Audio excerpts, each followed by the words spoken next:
Assalamualaikum warahmatullahi wabarakatuh.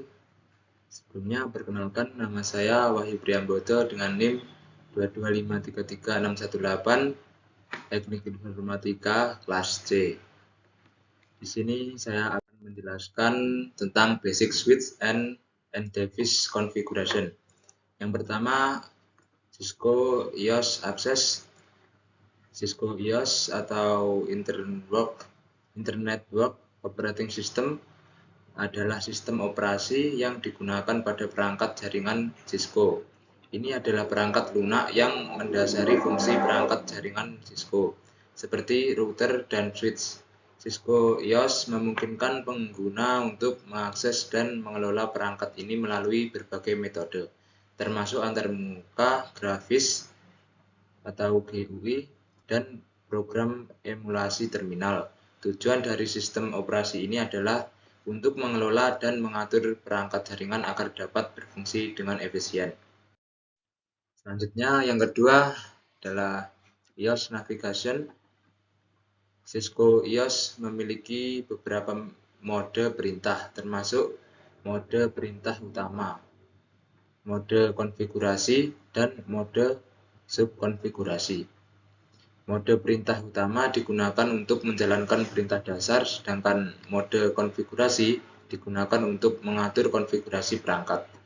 Pengguna dapat beralih antara mode-mode ini untuk melakukan berbagai tugas konfigurasi dan administrasi pada perangkat Cisco.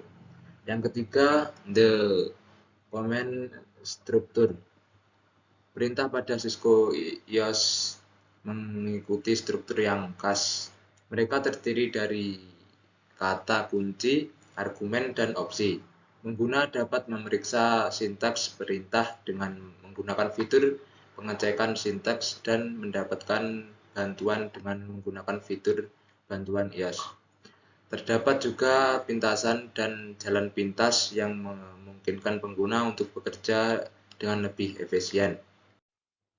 Yang keempat, Basic Device Configuration. Ketika mengkonfigurasi perangkat Cisco, penting untuk memberi nama perangkat dan mengikuti pedoman keamanan dengan mengatur sandi yang kuat.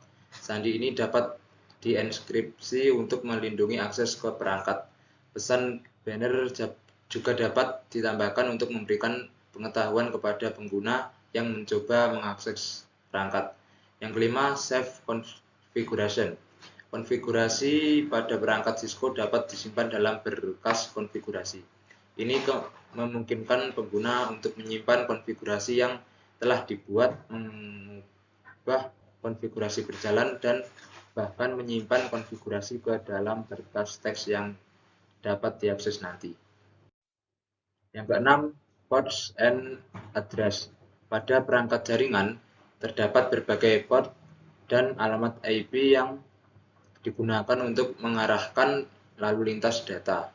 Port mengacu pada saluran koneksi fisik pada perangkat jaringan, sedangkan alamat IP adalah alamat yang digunakan untuk mengidentifikasi perangkat di jaringan. Yang ketujuh, konfigurasi IP addressing.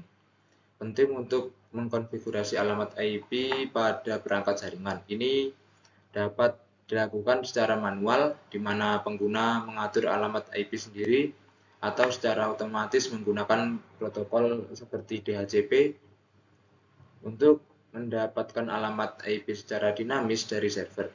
Ini penting karena alamat IP memungkinkan perangkat untuk berkomunikasi dalam jaringan.